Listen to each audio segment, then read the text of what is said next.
So, Dave, this past weekend, the President of the United States made a big announcement. He nominated a federal judge, Amy Coney Barrett. Coney, right, as in Coney Island, right? Yes. For the seat that was left vacant by the recent death of Ruth Bader Ginsburg. And, it raises a number of questions, but I think it highlights the importance today. Our world, our country has become so thoroughly progressive in so many ways.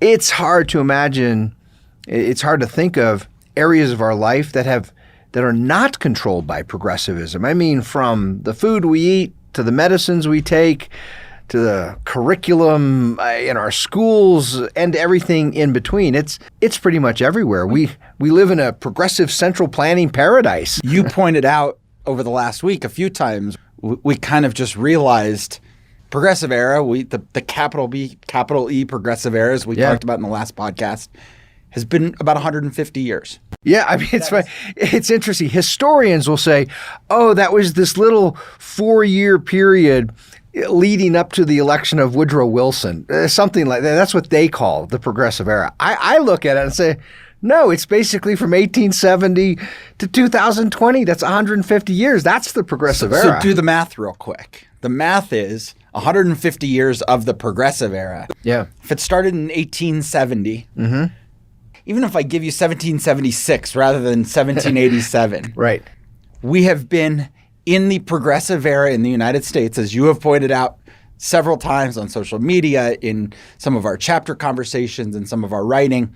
We have been in the progressive era longer now than we were in a non-progressive era from the start of the country. That's right. If we divide it into the American era or the constitutional era versus the progressive era, which I think is a fair contrast, the progressive era is significantly longer than the American era or the constitutional era. Which says a lot as to why we have become so progressive today. That's right. That's right. Our country today, our lives today, are more progressive than ever. We've discussed it's in our sports now. It's in the boardrooms of major corporations. It's thoroughly infused with progressive political correctness. And so in light of this, it's in this context, we get this nomination for the Supreme Court. And from what I know, I'm no expert on the life or history of Judge Barrett, but from what I understand of her, she seems to be an originalist, and that's important. And I want to emphasize for this nomination and for future nominations, I think we need even more.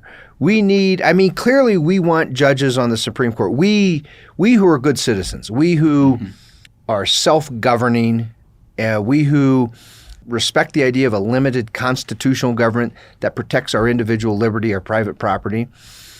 We want judges who clearly know the original meaning of the Constitution, who have studied it, who understand it.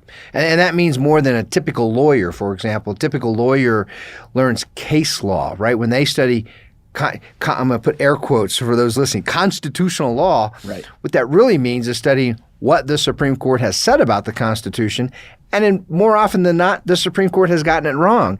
So when we say originalist, we mean someone who has actually taken the time to study the text of the Constitution, the debates, the discussions, the analysis within the Federalist Papers of what the guys who designed the Constitution actually understood to mean. So we want an originalist. And I think the last part of what you said is a huge piece of this, right? The Constitution's relatively short. Yes. It is not a big, long document. The surrounding debates and documents and descriptions and discussions are what help us understand what the Constitution was all about. The Absolutely. Federalist Papers, the essays, the conversations. Madison took copious notes during the Constitutional Convention itself. Every day he kept a journal, and we have those notes. They've been published, so we can see exactly right what the discussions were going that led up to the final text of the Constitution. I watched a debate happening on Twitter yesterday, the day before. Oh dear. About yes, and I tend to watch more than I participate. I did chime in briefly on this one, but they were arguing about the role of the courts. And they were debating, what does the Constitution say? And one guy says, well, that's nowhere in the Constitution. Right. And the other guy says, yeah, but go read Federalist 78. And all of a sudden, it's right there. Right. So we know sometimes that the Constitution might not say something explicitly. Right. But its intent, its meaning is described in a supporting document. And I think that's why it's important that people read beyond just the pages of the Constitution, which is in part why we're doing why we've created the Vino Veritas Society. Absolutely. I mean, look, if lawyers understood and protected the Constitution, we wouldn't need the Vino and Veritas Society. I mean, one of the challenges with our modern legal education is most lawyers read very little, if any, of that original source material. They tend to focus on the case law, which, like I said, more often than not, the case law actually gets the Constitution wrong. So here's the big point I want to make. We want in a judge, especially a judge who's going to sit on the Supreme Court, we want a judge who has studied the original text, the meaning, the purpose, the intent of the Constitution. We want a judge who has respect for the Constitution, who admires it, who is, I'm going to use a word here that's kind of loaded, and then I'm going to define it. We want a judge who's a partisan, not in the sense of a political partisan, not, a cheerleader for the Republican Party or the Democratic Party.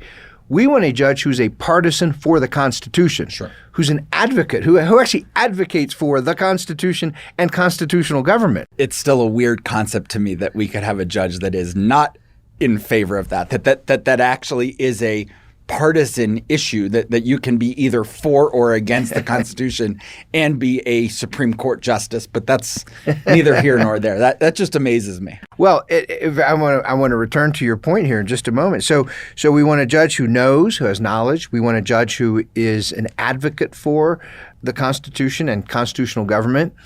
And in our world today that is so thoroughly, I'm going to make up a word, progressivized. That's probably not a very good word.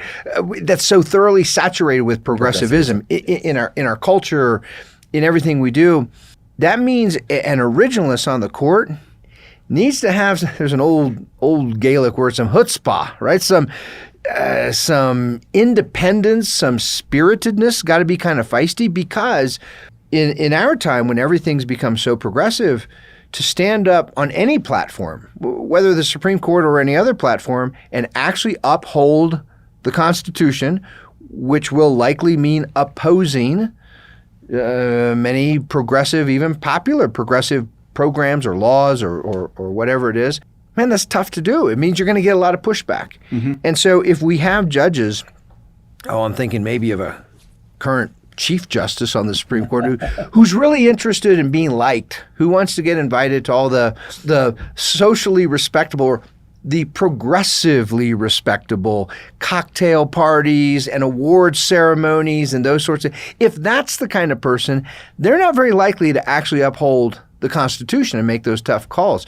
So we want a judge who's kind of got a gritty personality, kind of like the personality of the man who's sitting in the White House right now. Right. The personality that says, I want the American people to appreciate what I'm doing. Let's not pretend that Donald Trump doesn't want to be liked.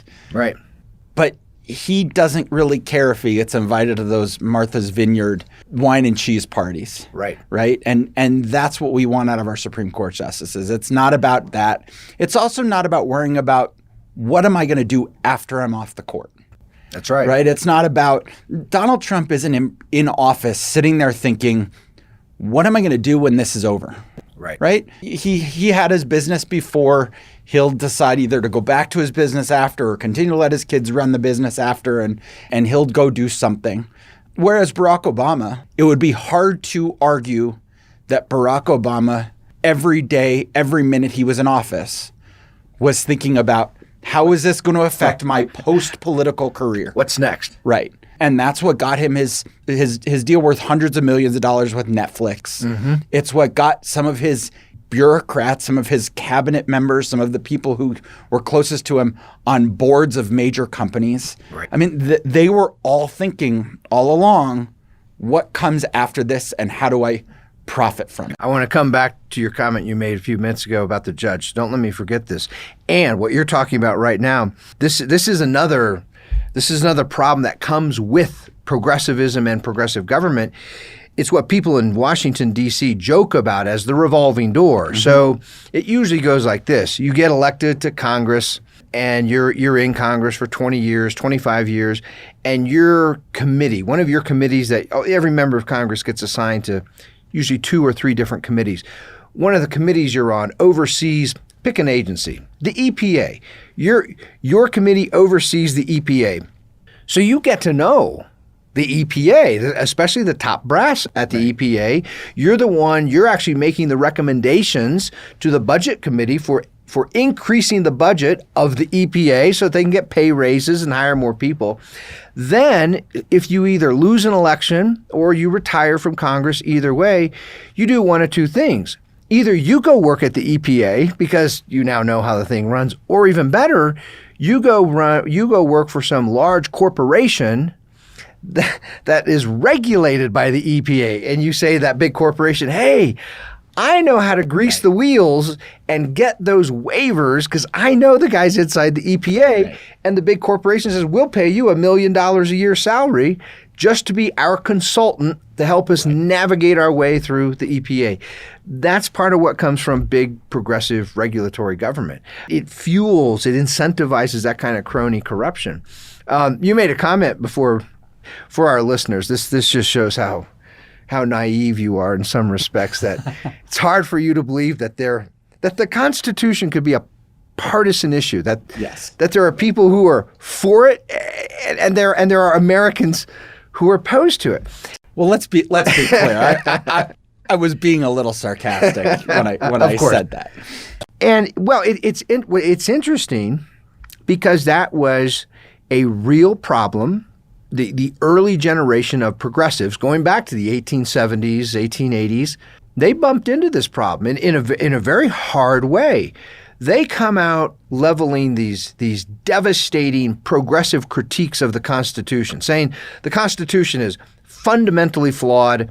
We need to get rid of the whole thing or completely redesign. I'll give you an example. Woodrow Wilson, he suggested a series of amendments that would require all of the president's staff and nominations to be selected from Congress. It was his way of trying to bring the legislative branch and the executive branch together to have legislators sitting in part of the president's cabinet. Because Wilson hated the idea of separation of powers. He thought that slows things down. You want the branches working together. Well, these progressive intellectuals, these pinheads writing books and articles and things, saying horrible things about the Constitution. Wilson called it witchcraft. Right. It turned out the American people didn't like that.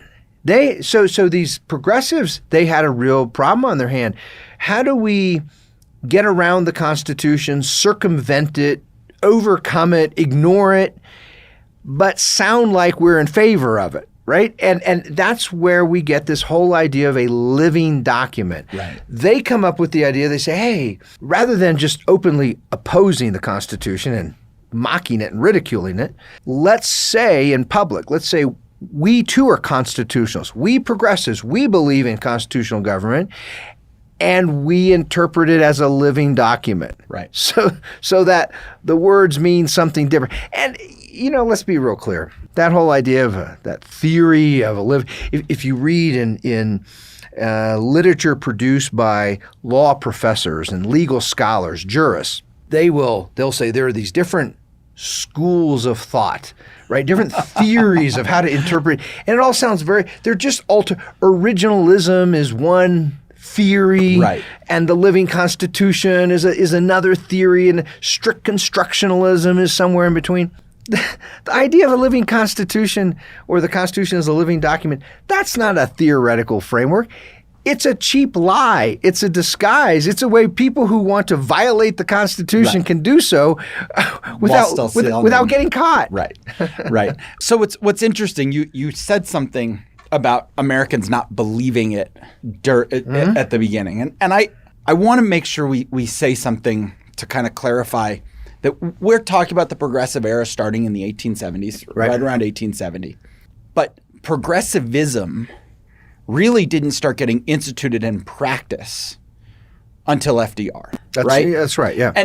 And I think it's an important distinction that we make. You and I were talking about this actually just before we started recording, that for those 50 years or so, Americans still believed in the Constitution. Americans still believed in the American idea. We had government trying to change. We had philosophical and theoretical ideas coming to the surface that people were trying to convince, whether it was through Teddy Roosevelt in his later years, whether it was through Woodrow Wilson. We started to have this change in a government structure towards progressivism.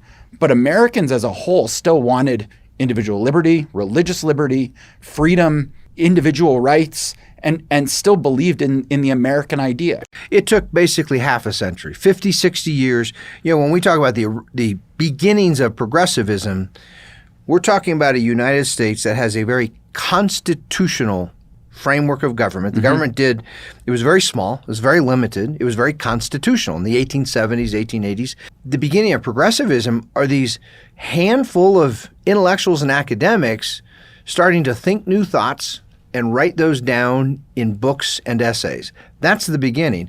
It takes basically 50 years, slightly more, to up until the 1930s before we start to see the creation of all these entitlement programs, regulatory agencies, this progressive central planning. And it's important to note that I think in part it took that long, one, because coming out of the Civil War, I think Americans believe in the Constitution more than ever.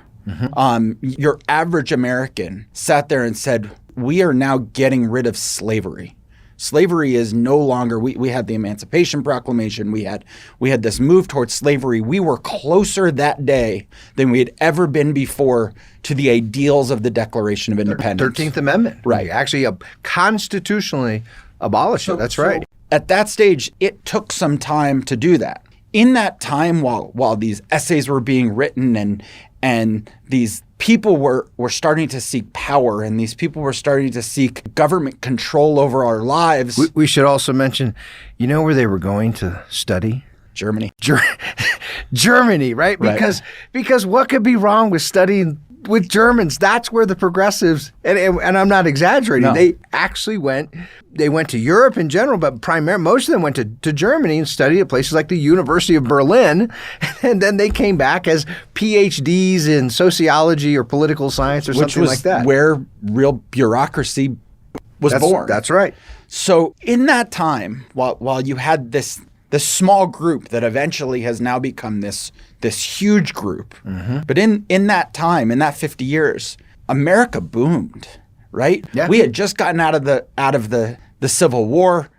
We had more freedom than we had ever had before. We had people innovating and inventing and learning and building and creating companies, and we boomed in a way that this country had never seen. I'll add to that. The Civil War, like any war, this is true of any war, wars are expensive. The Civil War was expensive. Nothing compared to the wars that would come in the 20th century. Sure.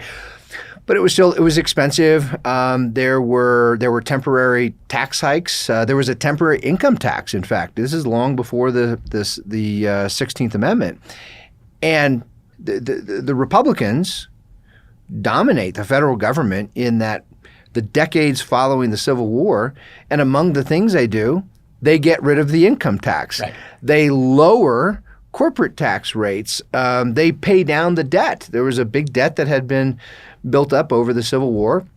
They thought this was important to actually chop that debt down, and within 30 years, that debt from the war is pared in half of what it used to be. So you had government spending, right, reducing, government taxing going down, and the result was this big boom in creativity. And let's be clear on when you're going to cut government debt in half, that means government's spending less, right, which means government's doing less. That's right. Right? So less government regulation, less government involvement in our daily lives, more of a constitutional government, and this huge boom. That's right. I just thought it was important as we define the progressive era from starting in 1870, because that's when the thinking began. Yeah.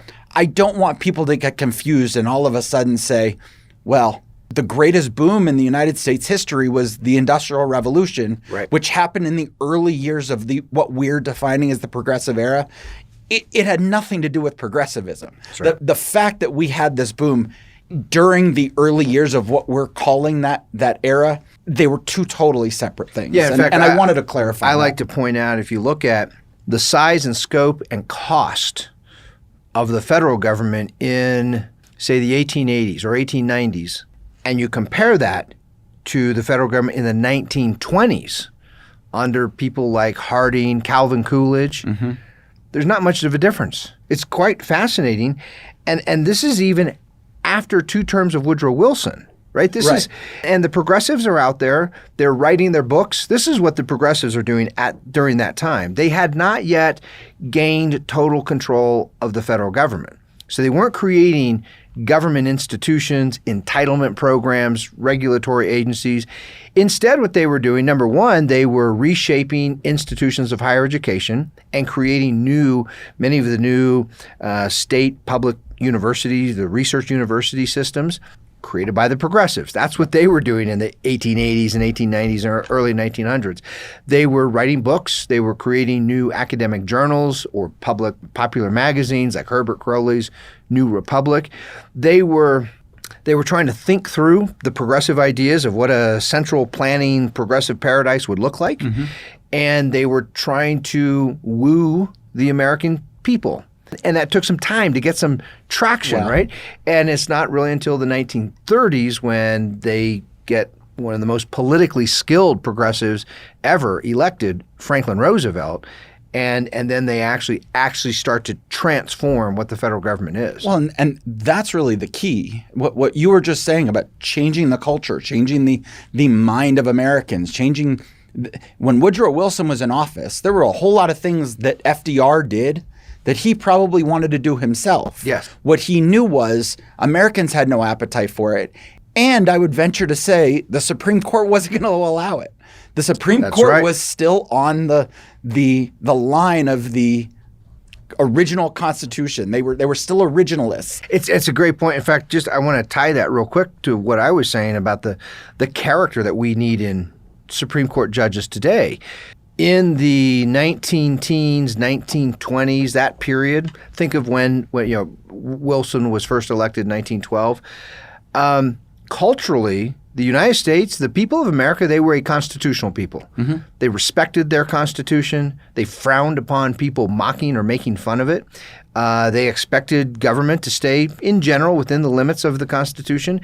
And so to be an originalist on the Supreme Court was relatively easy, meaning to uphold the Constitution as a Supreme Court justice, you weren't going to get big, wide pushback from the American people as opposed to today. Quite the opposite. You were going to get invited to all the parties in Martha's Vineyard. That's right. You were going to get invited. I mean, Massachusetts at that time was a Republican stronghold. Yeah, that's absolutely You were going to get invited to all the best cocktail parties and all the best things because people still loved that document. I mean, imagine today. I just want to make sure I just want to put some meat on this bone. Try to give a clear image. Think of an institution that Americans, the editorial board of the New York Times.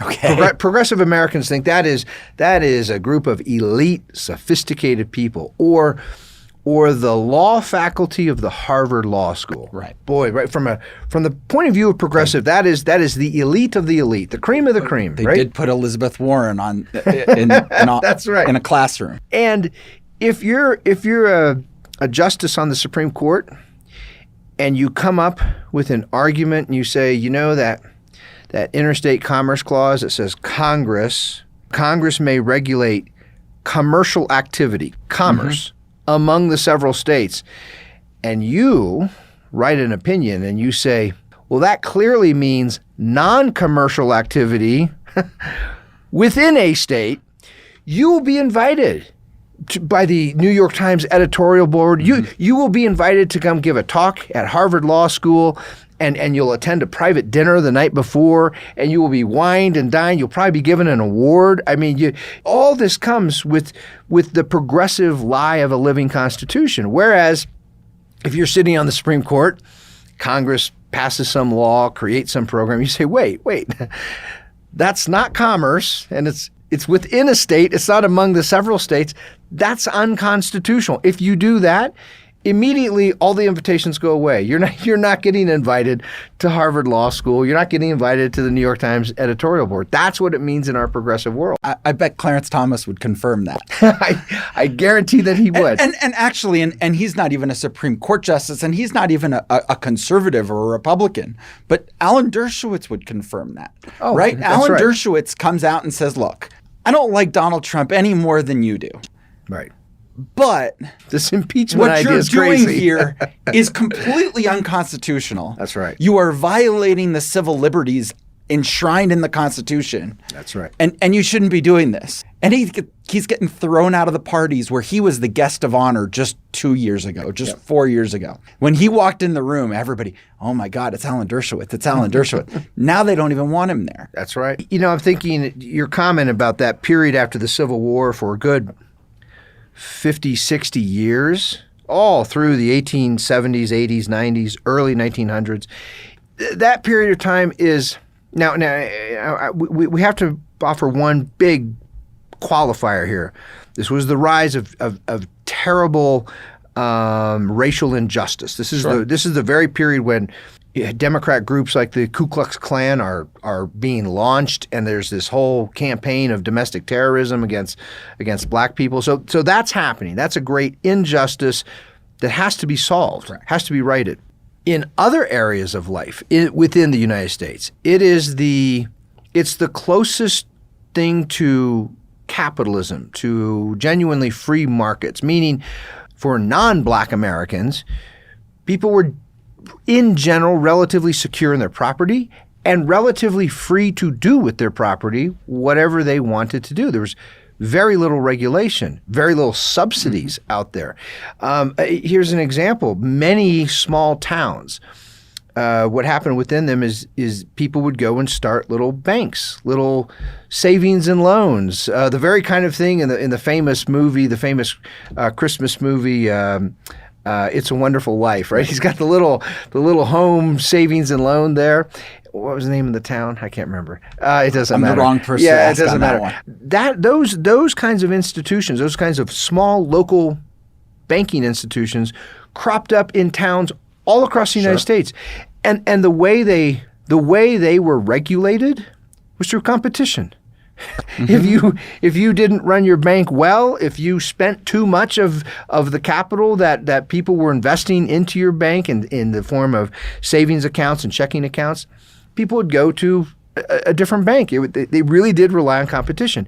And the result were thousands and thousands of local thriving banks across the United States. Look at the world of banking today.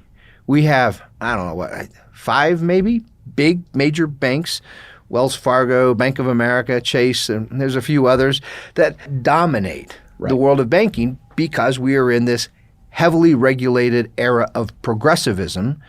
And to start a bank today is virtually impossible. Right. It doesn't even make financial sense because the regulatory burdens just to open a little community savings and loans, most people think I'd be wiser putting my capital, my resources somewhere else. There's a similarity now between banking and tech startups in the 90s when we had the tech bubble.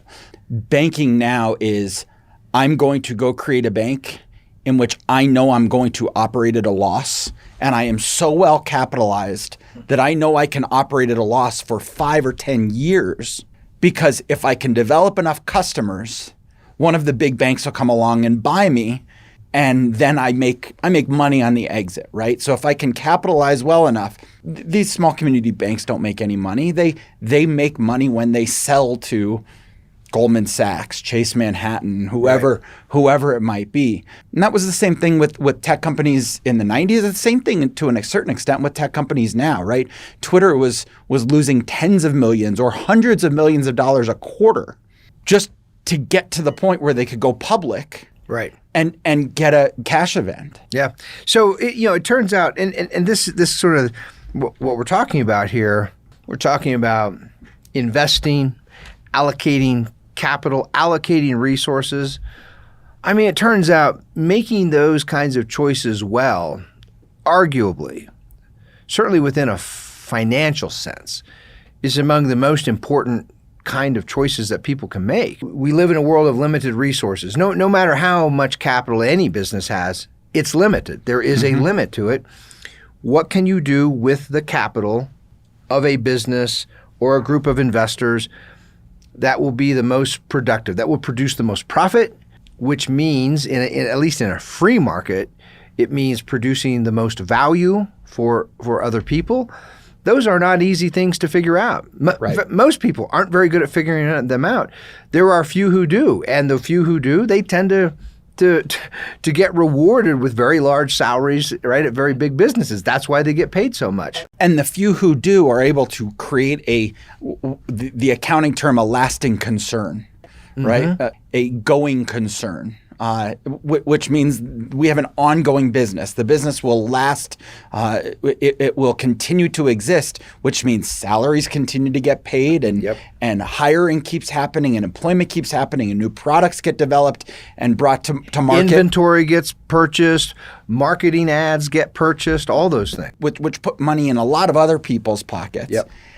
And yet we have this sect of society, this section within our society, these Bernie bros, so to speak, the AOCs of the world, who are saying those CEOs shouldn't make that much money. They're making money off the backs of those employees. Right. But if somebody's not making those decisions and not reasoning well, not making those decisions effectively, all those people are going to be out of a job. That's absolutely right. And let's compare here. Even the largest businesses will have budgets that are measured in the millions or billions of dollars. Correct me if you know more about the business world than I do. Is there a business out there that measures its budgets in the trillions of dollars? I don't think so. But here's my point. The federal government does. The federal government measures its, when they care to actually have a budget, they're spending trillions of dollars a year. And it raises this question when we think about how that is capital, that those are resources that are being allocated in some way. Milton Friedman had this famous chart. We should have drawn it up. It's four little quadrants, right? I want to get to that, but I want to put what you just said into perspective for people before we get into this, because I don't want to go back to this afterward. Okay.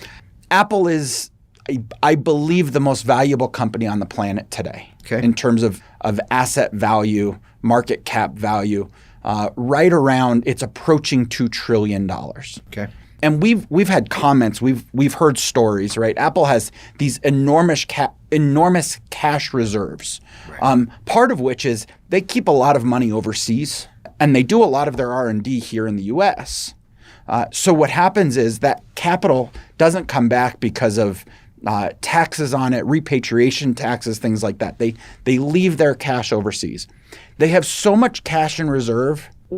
We can all have our feelings about sports right now, right? But teams aren't becoming any less valuable. For example, the New York Mets were sold this week, or an offer was made and accepted on the New York Mets. It's going through their whole process now. I think Alex Rodriguez is upset about this, isn't he? I didn't hear that. Yeah, he wanted to buy it. He was trying to buy the New York Mets. But Steve Cohen bought the Mets for $2.475 billion. Okay. And that's a mid-tier sports team in terms of value. People have valued the Dallas Cowboys as much as $5 billion. Let's put that into context. To me, that's an enormous amount of money. That's an unbelievable amount of money. To the federal government, that's an accounting error. That's a rounding error. Well, so why do I say that? Apple, in its cash reserves, has been reported to have enough cash on hand to buy every Major League Baseball, NBA, NFL, an NHL team and have somewhere around $250 billion left over. Wow. That's how much money they have in cash reserves. Right. And their value as a company is $2 trillion, which is less than the annual budget of the federal government. So just for perspective for people, our national debt. I'm thinking this through on the fly, so correct me if I'm wrong here. Apple has that value. They are worth that. Right. $2 trillion, roughly. Our government, if it was a thing that could be sold, it has a debt of $27 trillion.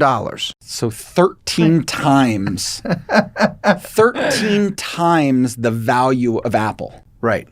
But it's a debt. Yes.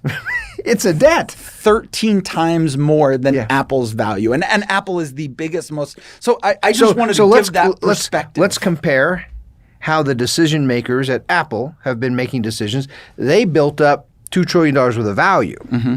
The decision makers in our government have created $27 trillion in debt. Right. Somebody's got to pay for it. Without any product, That's right. any means of production, any value creation Right.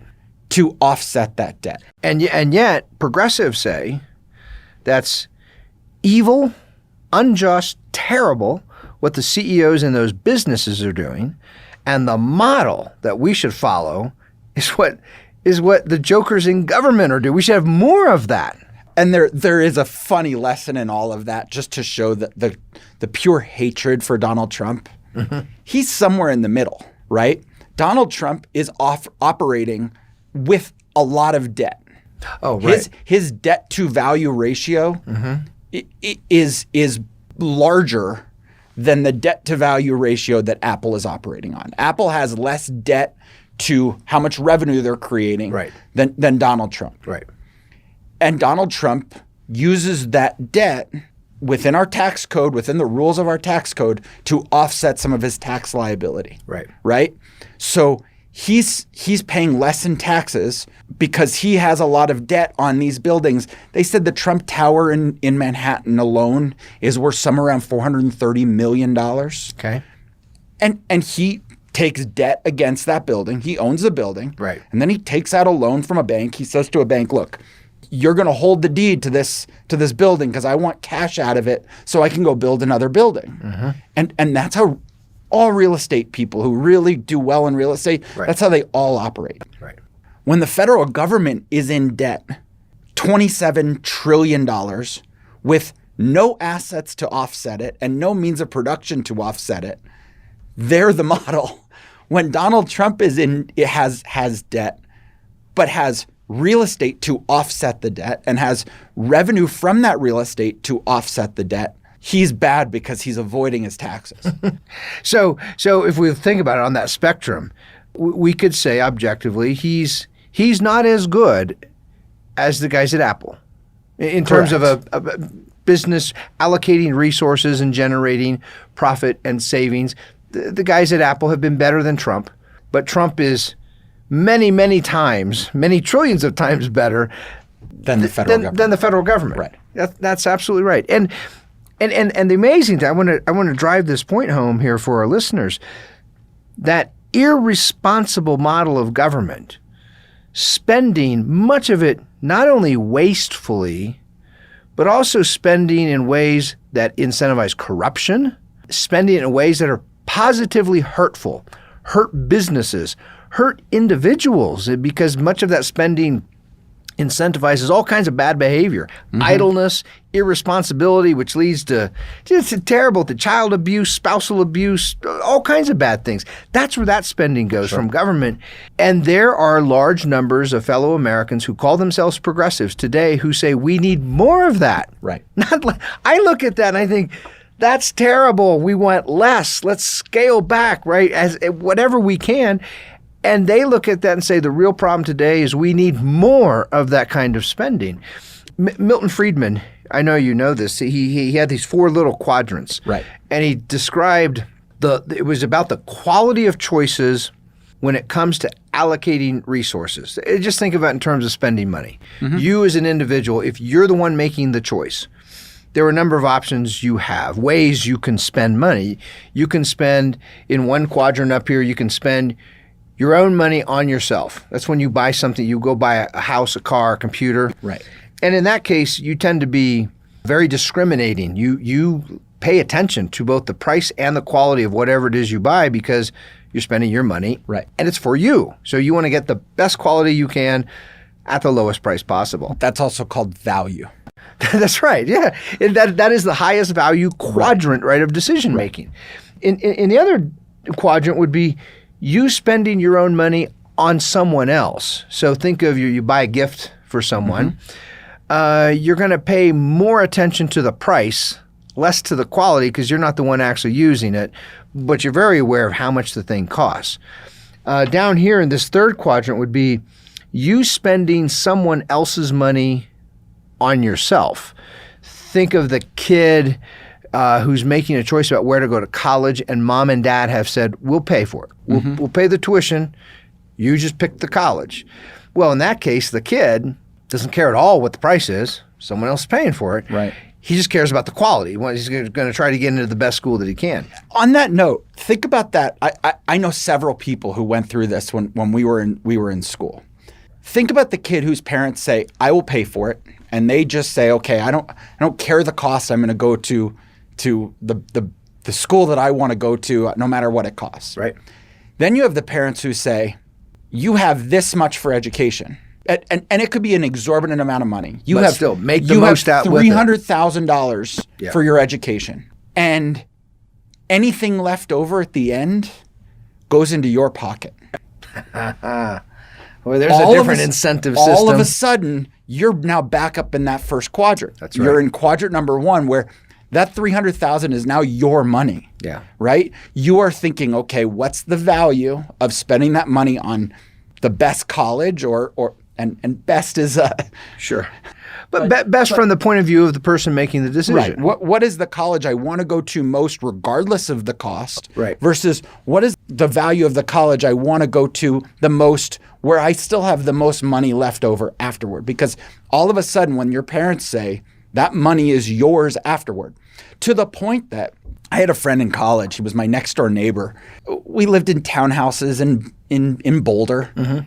And we actually had garages, which was like a big deal for a college kid, right? To have a garage. You open his garage, he had a Ferrari sitting in his garage.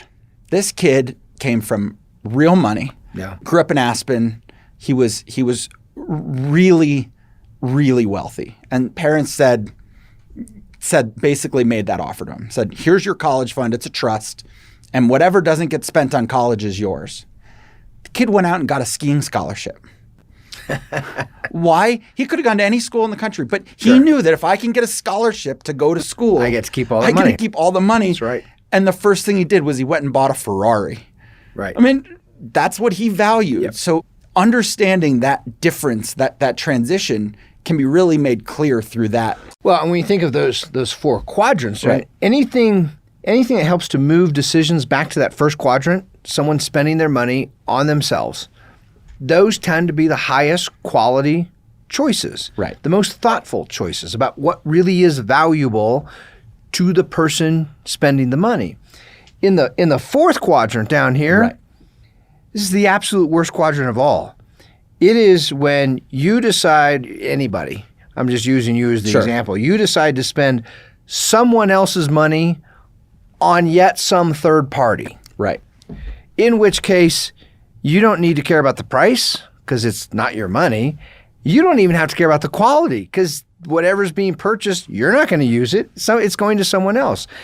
Every decision government makes about allocating resources, spending money, every single one, from the local city council all the way up to the Congress of the United States and every government in between, they make their decisions in that fourth quadrant. They're not spending their own money.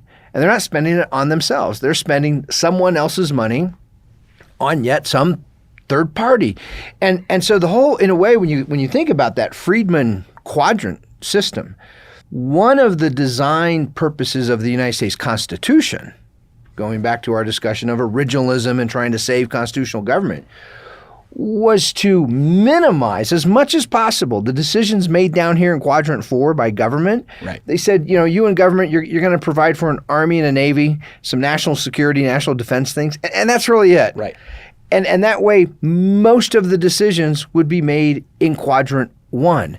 And what has happened with the spread of progressivism, Quadrant 1 has gotten smaller and smaller, people deciding how to spend their own money on themselves. And Quadrant 4 has grown bigger and bigger, government spending other people's money on yet other people. And think about what the priority is, the difference in priority between number 1 and number 4. In number 1, your priority is getting the greatest value per dollar. Yes. Right? For every dollar I spend, I want to get as much value as I can. Right. In number 4, the money no longer is important because it's somebody else's money. It's making sure that the person receiving it is feeling as thankful to you as possible. Yeah. Because you want to keep your power, right? I'm giving you this gift. Well, I'm giving you something. I think it's even more nefarious than that. You think of most government entitlement programs, progressive entitlement programs. It's not even necessarily about making the recipients feel good. I mean, they want the recipients to feel good. But more important, it's all those millions of progressive voters out there. We want them to feel good, right? I'm the progressive politician, so I say, vote for me, and I'm going to expand food stamps because that's going to help this class of poor people over here. And I get millions of progressives voting for me. I want them to think they're actually helping people, when the truth is they're not helping the group they think they're helping. Who they're really helping are the bureaucrats. Right. Every entitlement program, every regulatory agency, every subsidy requires some big government organization, and we're going to go hire a bunch of bureaucrats and pay them $150,000 salaries with all the perks that come with that. That's who's really getting help, the class of unelected bureaucrats.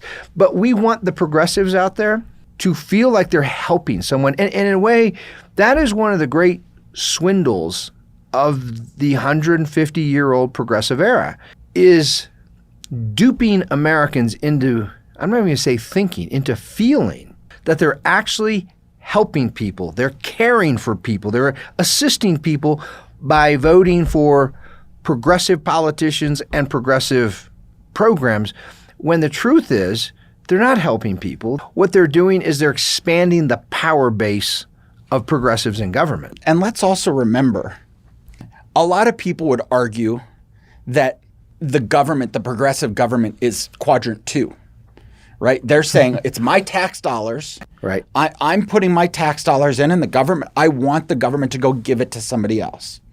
It's not what's happening. If that was the case, our taxes would have to be, we would all be getting taxed 100%. And we know what would happen to tax revenue. They are in Quadrant 4. Every progressive American out there is not spending their money, their tax dollars on somebody else. They're spending their children's money, their grandchildren's money. That's right. It is someone else's money.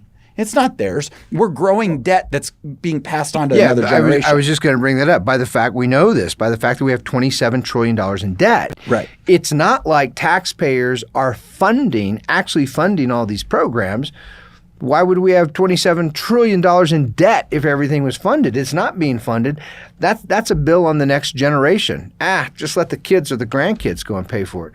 Here's another just piece of evidence that shows they're not actually helping the people they think they help. In 1964, a progressive politician, Lyndon Johnson, President of the United States, announced a new kind of war that was unlike any war ever before launched. It was a war not on some opposing army or government. It was a war on poverty. Right. We're going to wage, think of how weird that is. That we're going to wage war on poverty. Right. When you think of war, it's something you go kill the enemy, and once you shoot enough of them, they give up. And we're going to wage war on poverty. That was in 1964. So that was over 50 years ago. That's longer than Joe Biden's been in government. That's how long that is. Just barely. And in those 56 years roughly of the war on poverty, government has created hundreds of programs employed hundreds of thousands of bureaucrats. And perhaps most importantly, government has spent, you ready for this? Almost, I've crunched all the numbers. When you add everything together, it approaches $25 trillion.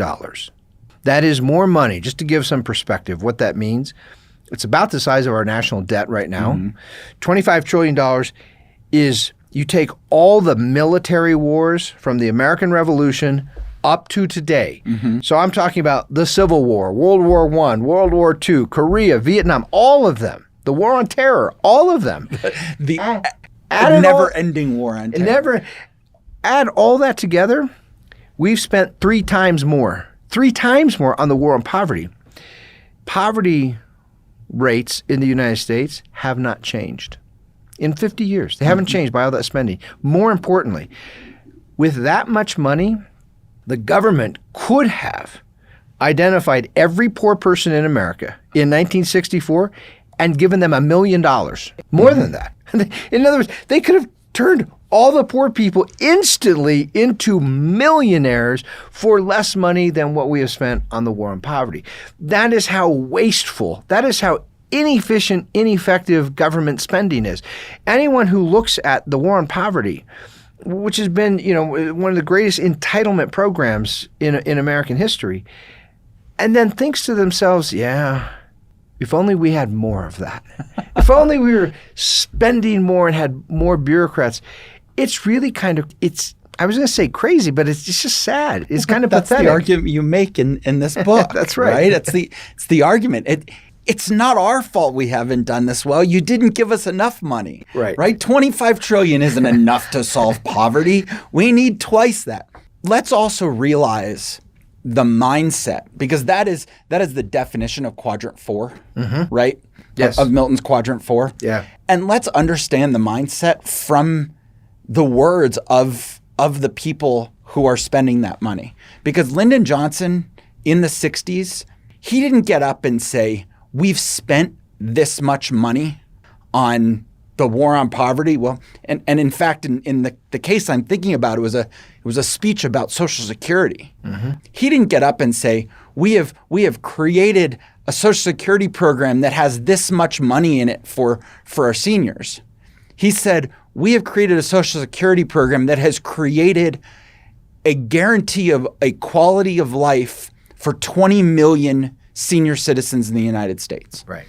He didn't care about how much they were spending. Right. He cared about how many people they were giving it to. That's right. Because that's what progressives were voting for. That's what the American public cared about. There was no thought to what's this going to do to the debt. And in fact, he didn't want to bring it up. If he had said, we've set aside, I'm trying to do the math really quickly in my head, but give or take $40,000 to $50,000 per person at that time, right? So it was about 40 to 50,000 people for 20 million Americans. Right. If people had crunched the numbers and done, well, that's going to create this much debt, that's a problem. So let's not talk about the money. In quadrant 4, we don't talk about the money because it's not yours to spend anyway. It's not your money. Let's talk about the number of people we're helping. And he gets up and makes a big speech that. Well, and there are usually 2 aspects, and this is where progressives are so gullible. They're really gullible for this stuff. Number one, what you're talking about, you hold up the numbers. We helped X number of people, and then number 2, personalize it. Bring in one person or 2 or 3, and introduce them. Get to know their names. What's the name of their puppy? What's their favorite ice cream flavor? Right.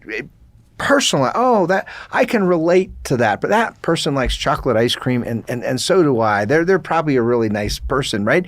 And then that person says, this government program helped me.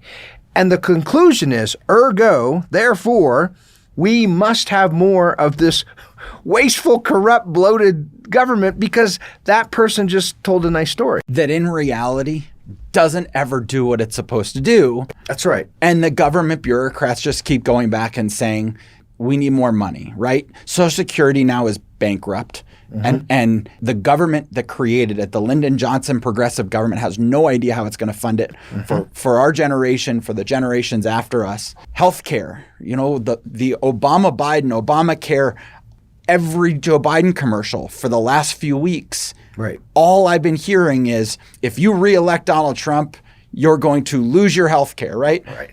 And I'm sitting there thinking, Obamacare, it's not providing good health care to anybody. Nobody's talking about the quality of the health care. It's just saying we're going to make sure you can sign up for something. In fact, let's contrast here. Healthcare, government is now heavily involved in. Think of a service where government is very little involved. I'm thinking of flat. I'm looking up here. We have a flat screen TV on our wall. The world of flat screen TVs. Very little subsidies. In fact, very little regulation. And one of the results of TVs has been quality is going way up in the last 4 decades, while prices have gone way down. If you measure in constant dollars, for $1, you can get much more quality TV today than 30 years ago. And can you imagine an ad that would say, if politician X, whomever, gets elected, you won't be able to get a TV? People would say, well, that's crazy. The government doesn't have anything to do with my TV. If government got out of health care, right, me being able to get health care or not get health care or health insurance shouldn't depend on who's being elected or who's not being elected to government, because government shouldn't have anything to do with it in the first place. I think the TV one, I love that analogy, right? And I use that analogy myself all the time. Because let's think about the other things that have happened. Not only has quality gone up and prices have gone down, what do you see on just about every single TV promotion when you go into an electronics store? You see signs for energy efficiency, yeah, right? So we have this whole battle right now about climate change and energy uses and everything else. Nobody's going to the TV manufacturers and saying, we're going to subsidize you if you make your TVs energy efficient. Right. You know what they're doing? They're saying, your energy bill is going to be less. You can still watch just as much TV, right, and your energy bill is going to go down because our new TVs use less energy than the last generation. Right. And it gets all of us saying, well, sounds good to me. I'll buy an energy efficient TV. Right. Light bulbs. I've changed my whole house out to LED light bulbs. Why? Not because they're better for climate change or whatever else, because my energy bill goes down. Oh, let's be honest. You just like to program them so you can put on a light show, right? Have a disco going in Dave's house. I have friends who have the ones that have the built-in speakers. Oh, and the lights change color to the beat of the music. But let's counteract or let's juxtapose the TV market with the phone market, the mobile phone market, which the government has said. Apple has effectively lobbied the government. Google has effectively lobbied the government to get subsidies. Mm-hmm. They've convinced the government, and the government has been told by the progressive public that we need more. Every single person should have an iPhone. You have a right to a phone, right? So we have to subsidize. We have to do all of that. There is massive amounts of regulation on bandwidth and phone usage and towers and all of these things to make sure. And look at the price of phones. Apple in the next couple of weeks is going to announce the iPhone 12. And the price is going to be between $1,000 and $2,000 for a new phone. These phones have been around, we're now 11, 12, 13 years into iPhones, and there was the iPod before that. There's not that much that's dramatically different from one iteration to the next. Not much. I mean, there's some, but even if there is, why is it that TVs have gone down so dramatically in price, while phones are still going up? Yeah. Even though technology is becoming easier to make, they're perfecting their processes, they're perfecting the assembly and the production, and they have a larger market to sell to. So Dave, are you suggesting it might be an immutable law of economics that the more a thing is subsidized, the more expensive it gets? And the more the more limited the improvements on it are. Yeah, that's right. Fewer innovations. That's right. Because there's no need. They don't need to innovate because everybody has to have one. Yep. And they're just going to make sure the government's going to buy it for them anyway. We have a highly regulated and highly subsidized mobile phone, smartphone market, highly regulated, highly subsidized health insurance and health care market. In fact, I'm not even going to add the word market. I'm just going to say that the health care, health insurance, higher education, highly regulated, highly subsidized. In all three of them, what have happened to prices over the last 40 years? Up and up and up and up. And innovation, inventiveness, less and less and less and less. Let's add two more really important ones to that list. Sure. Automobiles, vehicles. Yes, absolutely. The cost of vehicles has skyrocketed. Yes. You used to be able to buy a Ford, quality American-made Ford pickup truck for a very reasonable price. Today, good luck getting out of there for less than the average annual salary of the average American. Right. That's right. And the other one is homes. Very right. much so. I saw an ad the other day for one of those when they used to do kit homes, right? Where the builder would just come in with a kit and the walls are basically assembled and you just piece it all together and you could build a home for under about $2,000, Right. which even if you take inflation and everything else, we're looking at $20,000, maybe $30,000 Right. max, and it's probably closer to 10. And let's be clear, it might not have been the most glorious home. It was a home. No, these were really nice. It was the ad I saw at least was a really nice 3-bedroom Right. house with a 2-car garage. Right. This was a nice home. A lot Right. of us would love to have that house right now. Yep. But the regulations, That's right. The zoning permits, the permitting in general, the taxes, the property taxes, the cost to get a license to build the home is then passed along to the consumer. Which restricts the supply, right? Basically what towns and municipalities do across the country is they restrict the supply. They say to builders, no, that big piece of land over there, no home building on it. And so supply stays restricted while demand keeps growing, and then you add in all the regulatory cost to it. It just drives those prices up and up and up. And then the Denver mayor, Michael Hancock, comes along and says, oh, then clearly what we need some affordable housing programs, right? We're going to subsidize, we're going to throw more government money, which is going to make, if you're selling a home and you know that buyers have government money with them, you're going to raise your prices even more. And where did those houses fall on Friedman's quadrant? They're in number 4. Number 4. So That's somebody right. subsidized your house for you. Right. You're not paying for it, and you don't own it. Right. That's right. You're renting it. It's not yours long term. Yep. Do you care about the upkeep? Do you care about making sure that things are working and that you take care of everything? So what happens when you move out? The place is usually destroyed. Yep. You didn't care about it. It didn't matter. And now the place is gone and the value isn't there anymore. And the government has to go in and fix all those problems before it can rent it to somebody else. When progressives today say they want socialized health care, or they use this little code word, single payer, which just means socialized health care. Point them to say, you know what, you're also in favor of the public housing, the tenement housing that was very popular in the big cities, Chicago, New York, back in the 1970s. And I mean, these were infamous for just being squalors of slums. Slums. They were slums. Yeah. Right. That's what you get when all those decisions are being made in quadrant 4. Yeah. Well, I think we've made the point. We could probably go on for hours talking about it, but it goes back to, we started this conversation about thinking about the Constitution, its original purpose and its original idea. And in fact, I'll be given what's going on right now in Washington, D.C. I'm going to repeat what I said at the beginning as we wrap up here. We need originalists on the Supreme Court more than ever before. And we need more. We need more than just originalists. We need judges who are advocates for partisans of the Constitution and constitutional government. And in a world of progressivism, we need some tough, gritty, feisty judges, because their work that they need to do, it's not going to be popular. It's going to be met with lots of opposition. And that's a call to our members. That's a call to our listeners. That's a call to everybody, because that's a really hard person to find.